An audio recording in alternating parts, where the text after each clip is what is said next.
So, unlike previous night where whenever there is a busy night of action around MLS, I usually split the review into two parts. That's not going to happen this week. This week, I am actually going to do the whole 7 games that happen in tonight's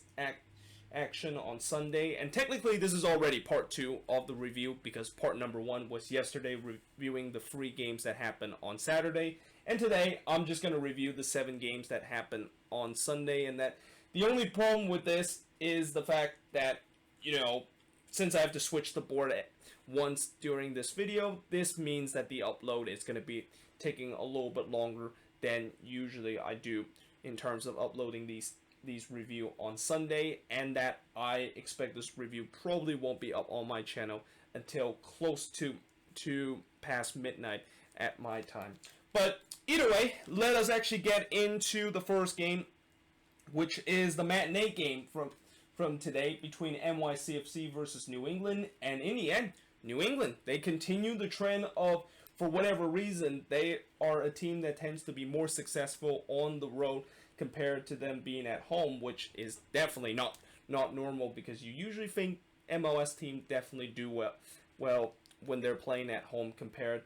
to when they're doing on the road. But this time, New England, of course, getting a 2-1 win against NYCFC, and they got the goal scoring happen early in this game when in the second minute, Theo Bunbury was able to score from Lee Gwyn, and this was a milestone mark for Lee Gwyn because with this assist that he got, he has now officially become the latest member of the 50-50 club, and that he has now registered more than 50 goals and able to register his 50th assist during that mark. So congratulations to Lee Gwyn in terms of reaching that milestone and another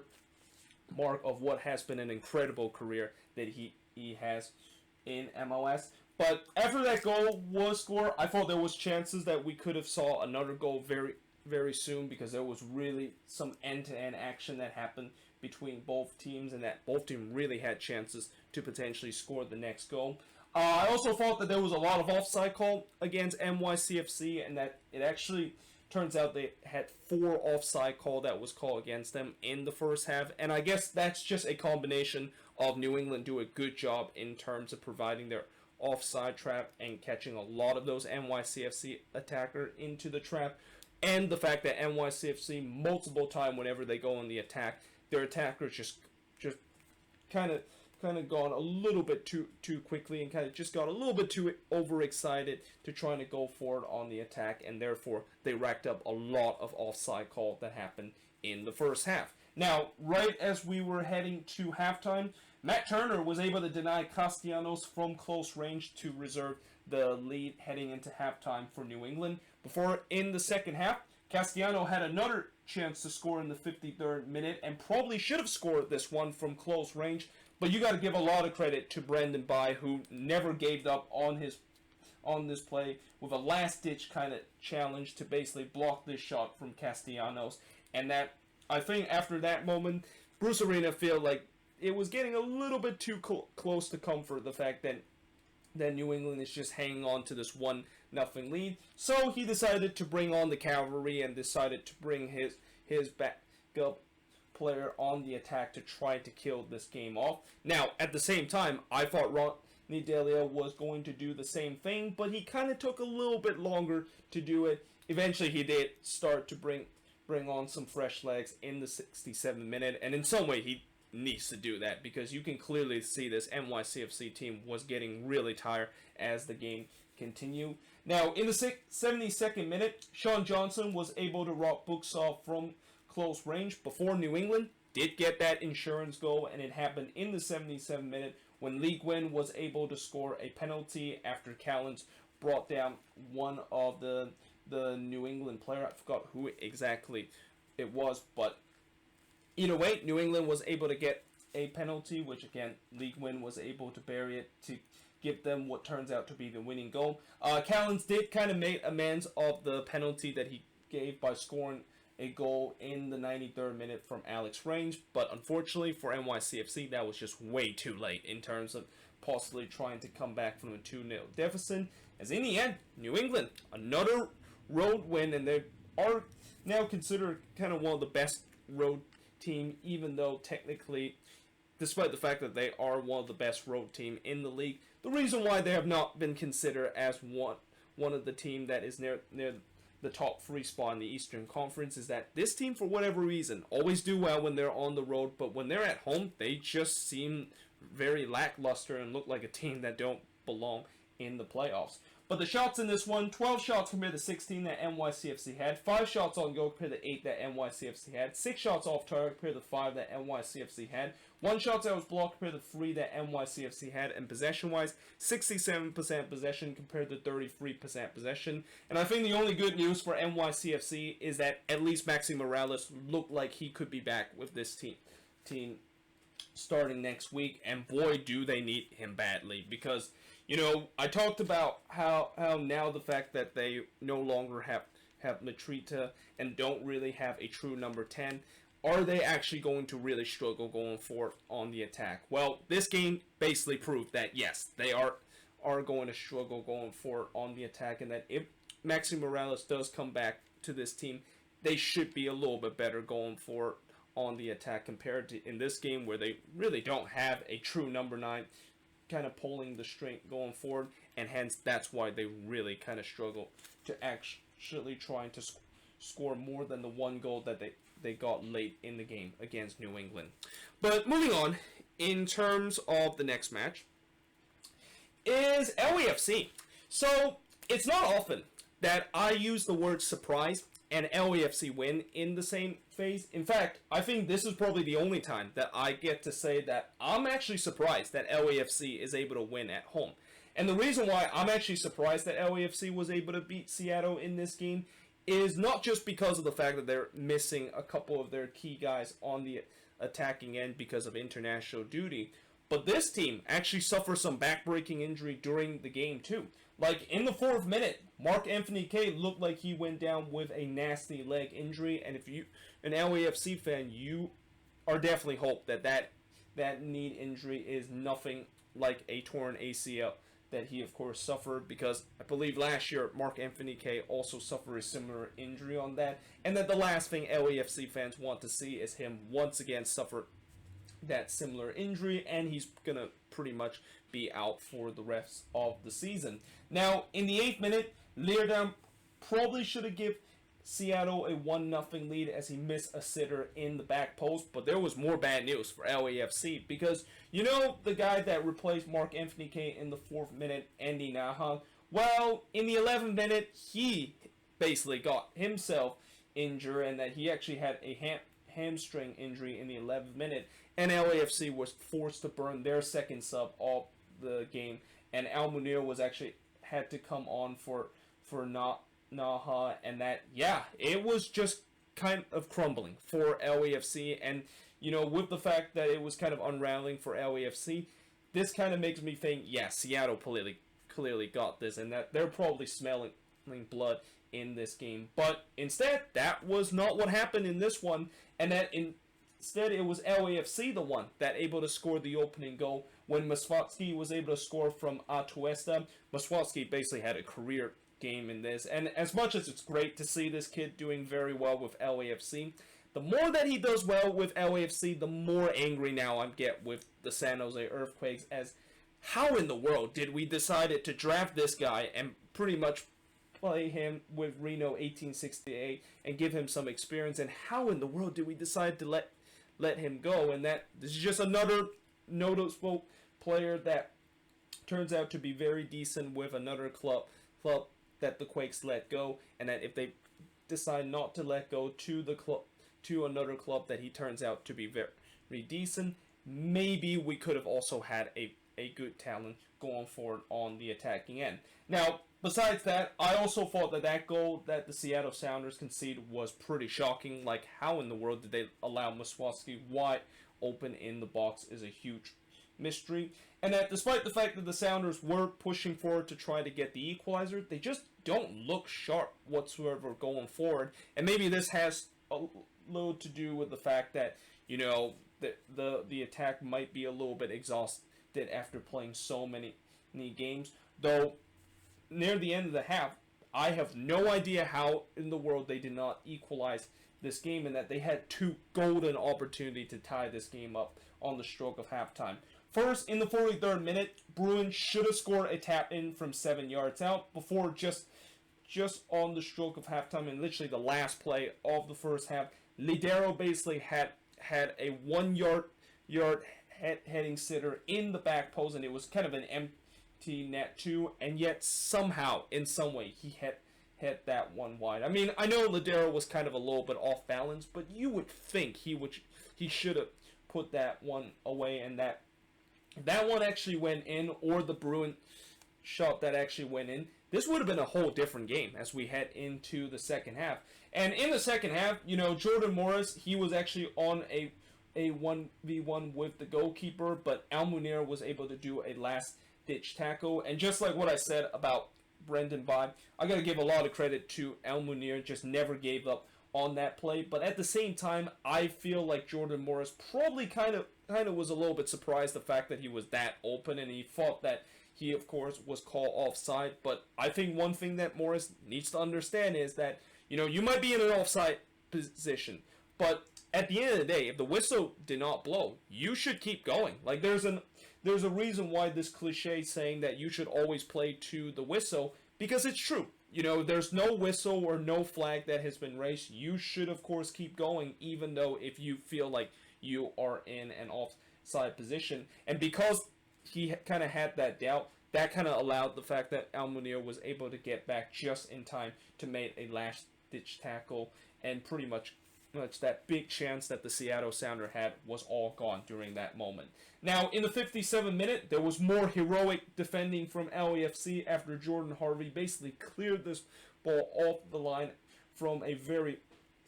powerful shot from Rodin. Before, in the 65th minute, Janila scored his first ever career MLS goal from Muswatski and BWT to make it 2-0 in favor of LAFC. Then Sisiaga basically denied Rodon on a deflected shot, and when I saw that happen, yeah, I basically just wrote, it just doesn't seem like it's gonna happen. Like, this looked like it's one of those days for the Seattle Sounders where nothing is going right for them, and they just cannot put the ball into the back of the net. Well, apparently,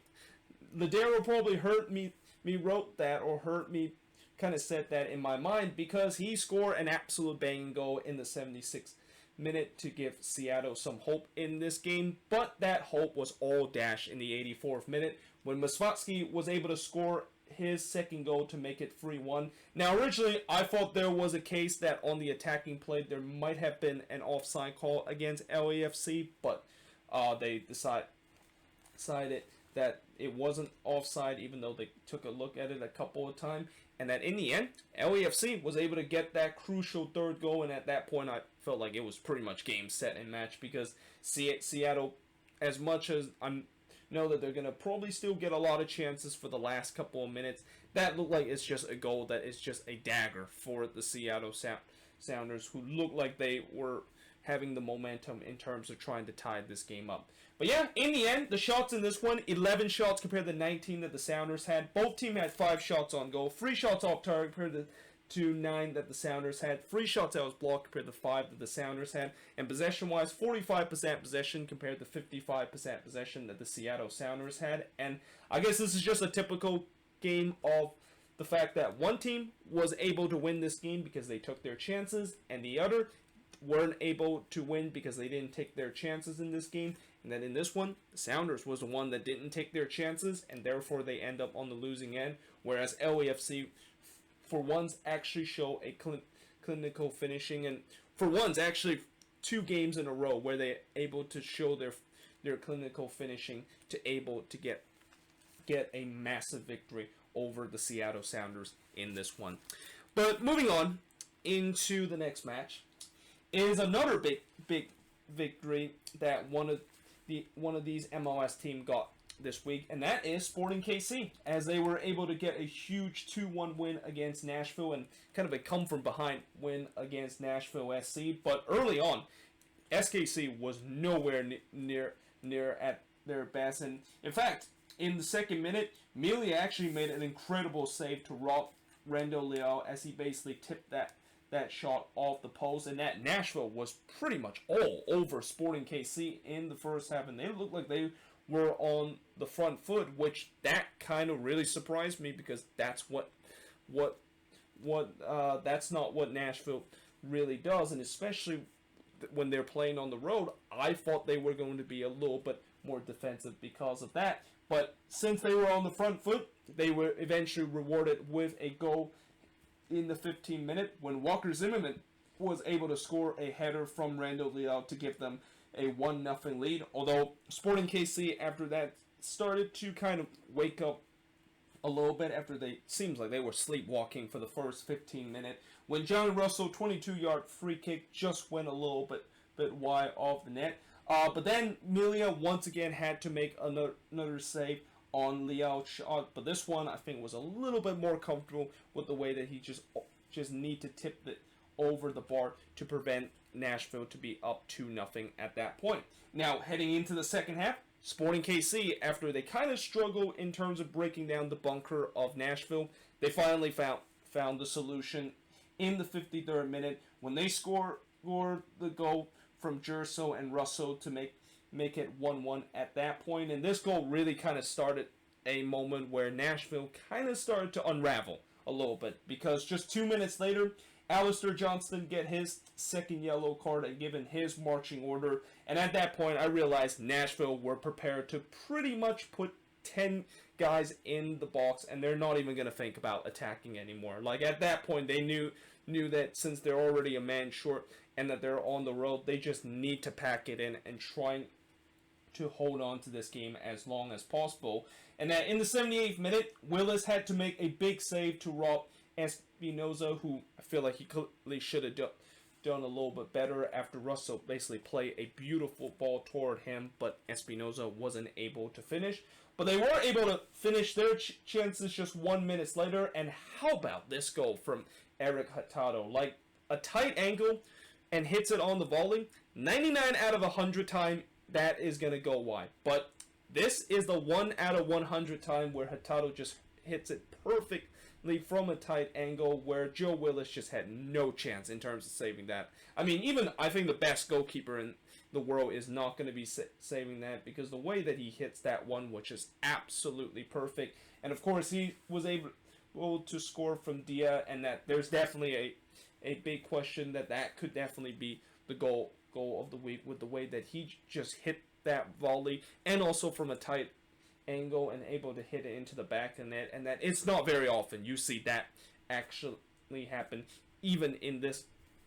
kind of level of play. But yeah, in the end, that also turns out to be the winner of this game, as SKC was able to walk out with a come-from-behind victory. Shots in this one, 15 shots compared to the 9 that Nashville has, 6 shots on goal compared to 5 that Nashville has, 7 shots off target compared to 2 that Nashville has. Both teams had 2 shots that was blocked, and possession-wise, 61% possession compared to 39% possession. And, for Nashville, it's a tough loss for them in that, I think this is the first time that they actually lost a game where they were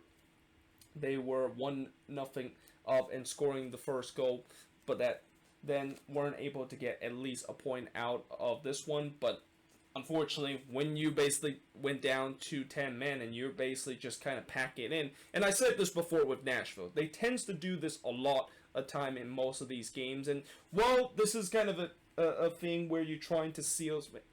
the game out, if you kind of do that multiple times, eventually there's going to be a couple of times where the other team is going to find a way to break through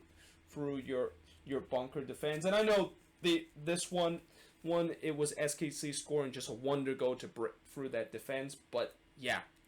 that of course sometimes can happen with you just keep trying to seal things out every single game, and you're going to have maybe 1 or 2 resort where you aren't able to seal things out, and unfortunately concede a couple of late goals to basically lose this one. But moving on into the next game and into the last game on this board is the Union and Montreal. And this saying, the fact that good teams and championship level kind of team are able to win an ugly game and find a way to get all 3 points despite the fact that they were clearly nowhere at their best. Well, this was the case for the Philadelphia Union. And that despite the fact that this was a game where they definitely did not look like themselves. And there was definitely a chance that Montreal could have done this twice in a row, knocking off a team on the road that have a perfect record coming into it. Philly was able to just find a way to score enough goals and find a way to get themselves a huge free points in this game. Now, 30 seconds in, Brandon Aronson had a big opportunity to give the Union an early lead, but Clement Diop was able to make an incredible save to keep this one at 0-0. But that was really the only shot that the Union would get, at least until the 39th minute, because after that, Montreal looked like they were by far the better side, and they had a couple of chances and had a couple of shots that really tested Andre Blake. But as I mentioned, that second shot that didn't came until the 39th minute, well, that one ends up into the back of the Montreal Impact net, because Montero was able to score what was only the second shot for the Union from the Chico Alzino to give them a 1-0 lead. You know, the Union probably didn't deserve that goal, but this is what good team does. Like, when you're not at your best and you somehow find a way to score a goal, that, of course, is going to happen. And when you're a bad team and you're facing a team that you're considered the underdog and you don't take your opportunity, that also is a situation that could happen where you end up conceding a goal even though you were the better side. Now, in the second half, Andre Blake had to rob Wanyama after the Union. I thought they got away with just a poor giveaway in the box. Like, they literally just gave the ball right to Wanyama, who I feel like he clearly should have done better in terms of this. But at the same time, it was an incredible save from Andre Blake to keep this one at 1-0. Before Santos would score from Alzino and Aronson to make it 2-0 in favor of the Union, and at that moment that Wanyama of course missed his chance. Yeah, that is now hurts even more, the fact that they could have been 1-1. They could have been tied at 1-1 at that moment, and that who knows what's going to happen, and maybe this goal that Santos of course scored would probably not have happened. Now, eventually Montreal did get themselves a goal back when Cincinnati was able to score from Kyoto to give them one back and definitely give them some hope. And, you know, I thought the Union, they kind of had to be a little bit careful in terms of not giving up more chances for Montreal in this, because I thought at points of this game they were giving way too many chances for Montreal to potentially get themselves back in the game or even get a chance to get the equalizer. One of them came in the 79th minute when Kyoto, who just came on a couple of minutes ago, missed a right foot shot for about 28 yards out. And that, again, the Union, they kind of seemed like they were a little bit reeling a little bit, but at the same time, when they realized that it was getting a little bit too close to comfort, the fact that they're just holding on to this 2-1 lead, they started to once again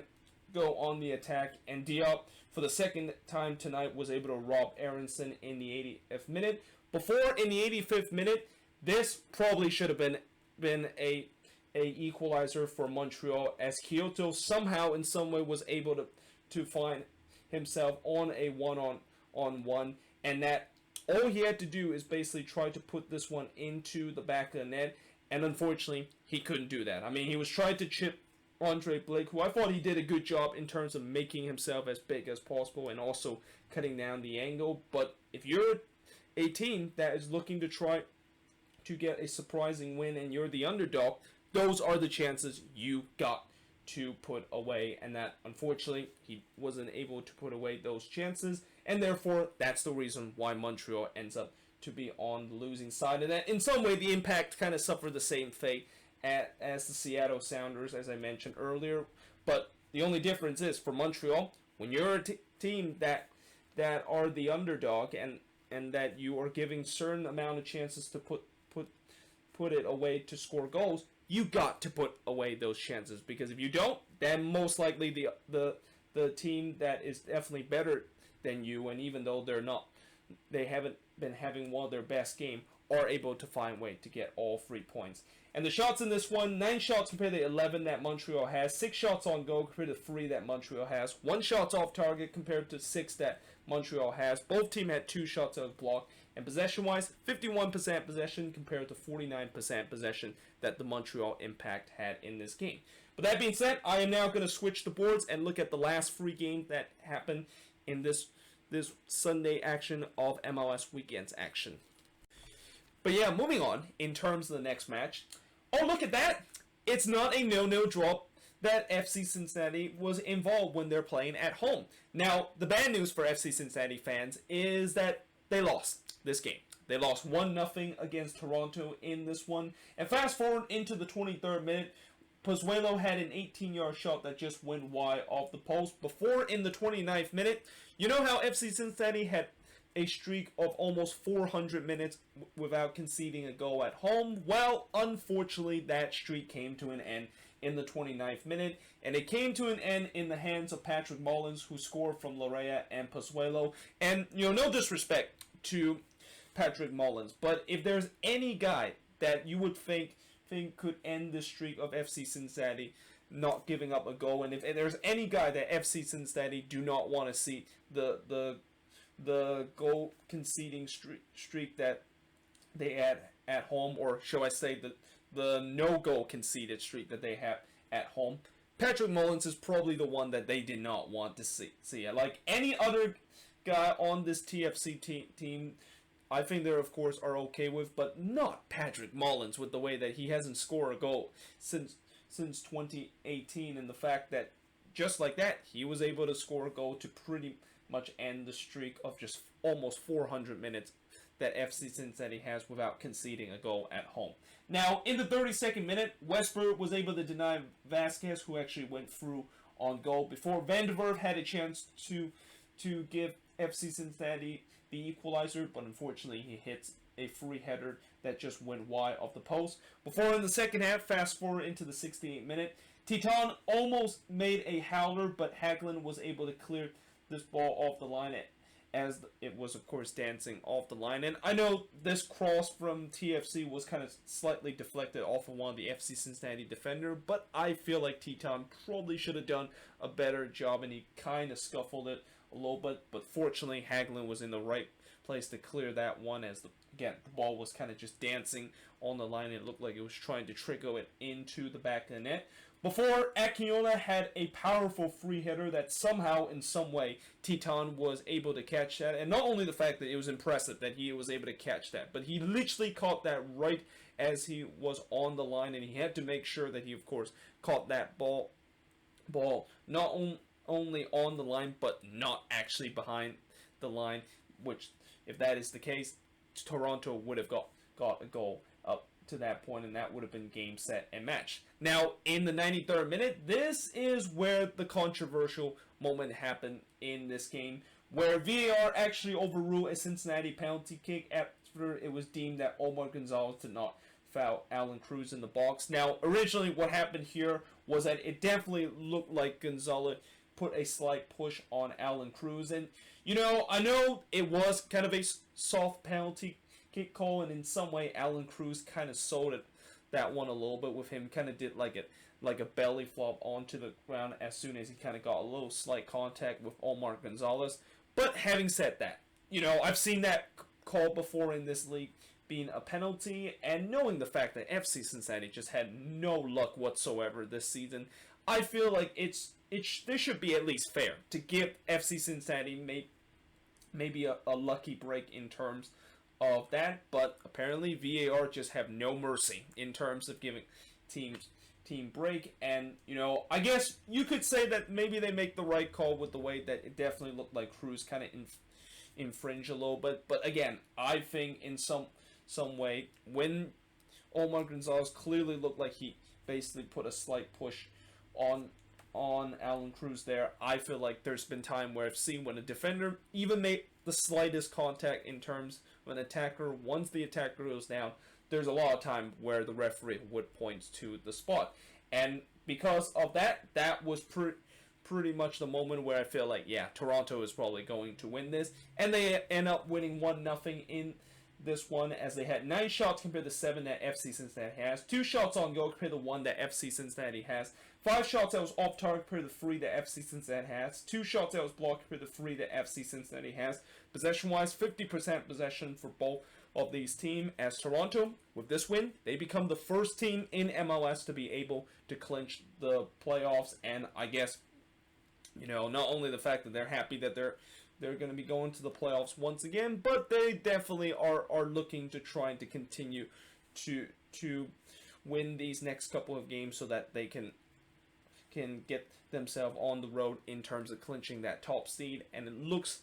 like, judging with the way how the playoffs is look, and that I haven't heard any news of the fact that the playoffs is going to go something that the MLB is doing, which is kind of a bubble playoff, and that a couple of these games is going to play in a specific venue. It looked like MLS Cup in the Eastern Conference could have to go through not BMO Field, but probably in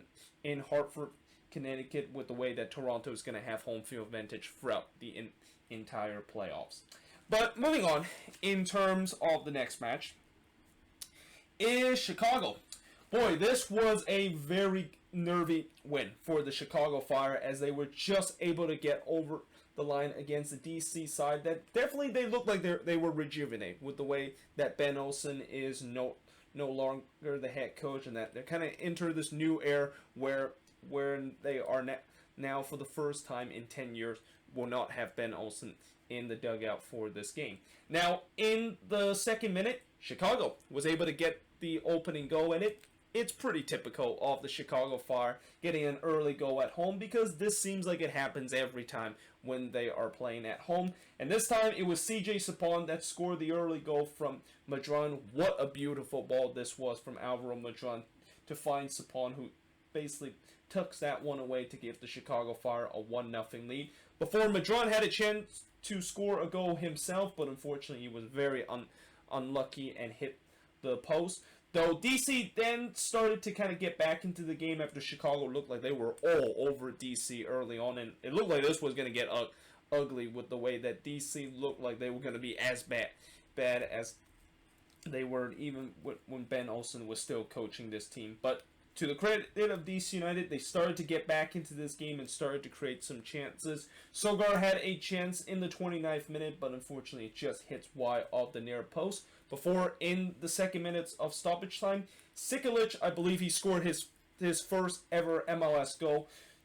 Scored from Madron to make it get 2-0 in favor of Chicago right on the stroke of halftime, and that has to be a killer blow for DC United, who were looking to head to halftime with that 1-0 deficit and hope to come back in the second half, and now they're going to have to try to do it coming back from 2-0 down heading into the second half. Although that comeback trail started in the 56th minute when Jonathan Bornstein unfortunately scored an own goal. And, anytime when a defender scores an own goal, it's unfortunate. But I feel like this was pretty poor from Jonathan Bornstein, because when he decided to stick his leg out of that shot that was kind of rolling very slowly onto the ground, I feel like if you're going to make a deflection and put it behind for a corner, at least deflect it out of plays and not just kind of puts it into your own net. But either way, DC was giving a lifeline at that moment, and they definitely took that lifeline seriously, because they were really putting a lot of pressure on Chicago, as the Fire was really kind of started to be on the rope for the last 25 minutes of this game. Kamara almost tied the game up for DC, but unfortunately hit the post before Shuttleworth had to deny Yamil Assad from a long-range effort. Again, DC, they were really piling the pressure and looked to try to get the equalizer, but ultimately Chicago was able to just get over the line and get a massive 2-1 win at home in this game against DC United. Shots in this one, 14 shots compared to 7 that Chicago has, 6 shots compared to 3 that the Fire has, 5 shots off target compared to 3 that the Fire has, 1 shot that was blocked compared to 3 that the Fire, or 3 that DC United has. And possession-wise, 48% possession compared to 52% possession. And, overall, for the Chicago Fire, it wasn't a pretty win, but at the end of the day, when they're fighting for playoffs and are looking to try to get these crucial 3 points, they'll take it anyway, even if they did not play very well in this one. Whereas for DC, again, I definitely see that there's some life that is coming from this DC side, but unfortunately, this is kind of a game where if DC United is thinking about getting themselves into the playoff race, they of course need to win this one, or at least come back to get a draw out of this game. And that it's still pretty clear that a lot of these attackers for DC United is still low in confidence, and that if these attackers started to get their confidence back in, there's no doubt that some of those chances that they had in the second half would actually end up into the back of the net. But now moving on into the last game of this weekend's action. So, how 2020 has been a crazy time, and that we always have seen some very crazy kind of resort that has happened, and some that you think, how in the world did this team were able to win a game? Well, in this game against the Portland Timbers versus the San Jose Earthquakes, unfortunately, we don't have that kind of drama. And that, coming into the game with the Quakes, I know the Quakes have not been able to beat the Timbers, and that anytime when the Quakes play against the Timbers on the road, it's an automatic loss, or the fact that the Quakes are not going to get all 3 points, because 12 trips that the Quakes have gone to Portland to search for their first win, 12 times they have failed. Make it 13 now, because the Timbers just got a 3-0 win against the San Jose Earthquakes, although early on it looked promising from the Quakes when Espinoza almost sneaked in a shot from about 12 yards out to give the Quakes an early 1-0 lead, before Clark had to deny Alanis from a header that he has. And I thought Steve Clark tonight had an amazing night, able to deny a couple of Quakes player a chance to get a goal in this one. But at the same time, I thought it was a very open game early on, in that both teams had chances in terms of scoring a goal. But I also thought that there were definitely some very nervy moments for the Quakes defense. And as I'm going to talk about later in the review of this game, the defense, it basically gone back to the form that they had prior to them going on this 3-game winning streak. Now, at the same time, with the way that the defense looked a little bit nervy at time, and that there was some chaotic moment that the Timbers weren't able to take advantage, I thought going forward the Quakes looked poor for the most part. Yes, they did had a couple of chances to put the ball into the back of the net, but overall, whenever they get to the final third, there's just lack of ideas in terms of what are they going to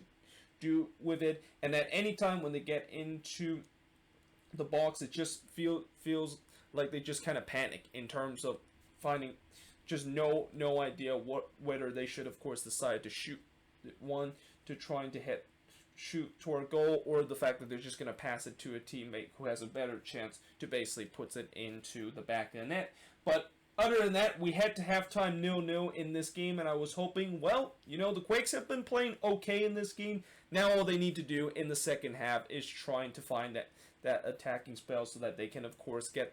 that opening goal. But unfortunately, literally 30 seconds into the second half, Niezgoda scores from Chara and Williamson, and I actually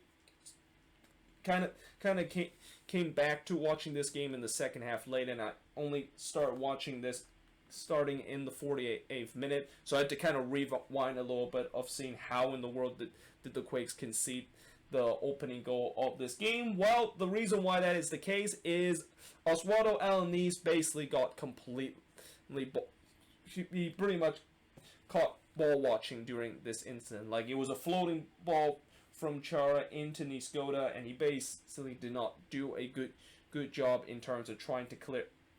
that one away, but instead let Niezgoda has it, and he makes no mistake to give Portland a 1-0 lead up to that point. Now, just 6 minutes later, it would be Niezgoda again. This time, though, it was actually a bad mistake from JT and Beeson, and that JT was looking to try to smother a ball, but unfortunately he kind of had a Vega moment where he mishandled the ball. Keep in mind, for majority of this game, it was raining in this one, so the ball was very slippery, and maybe that had a factor into it. But at the same time, Tanner Beeson, you basically just saw your goalkeeper spilled a ball, and you have the ball right in your foot. Would you, trying to clear the ball away, B, just trying to clear the ball away. Or C, trying to just pass it out of the back and hope one of the Timbers player don't intercept. And for whatever reason, his brain decided to choose C as the answer. And unsurprisingly, when he tried to play it out of the back, he just gave it right into Niezgoda, which, I should have just put Niezgoda from Beeson in this and add Beeson on the assist chart, because he literally just assisted this goal to Niezgoda, who basically puts it into the back of the net. And, Tanner Beeson, this won't be the only time he would make a big mistake in this game and just kind of drive me absolutely nuts and really want him to be benched heading into the next game. But later on in the 60th minute, Tommy Thompson had a chance to bury a shot in the back post, and he was actually left wide open in the back post. And I know Tommy Thompson is not a guy that is known to head one in, but that is one that I feel like he should have put it away, especially with the way that the Timbers completely forgot to mark him. And that is one that I think Tommy Thompson not only want to have back, but that should have been one that give the Quakes a lifeline and get themselves back into the game. Now, in the 67th minute, Carlos Fierro basically saw how Tommy Thompson made a bad miss, and he basically said, hold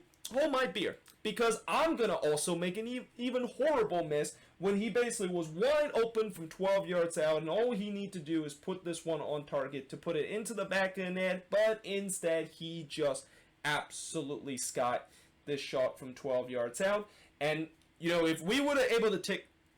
our opportunity in those two good looks, this game would have been 2-2. This game would have been tied up, and who knows what could happen in the last 20 minutes. But instead, it was still a 2-0 game. And then in the 70th minute, Clark was able to deny Espinoza a chance to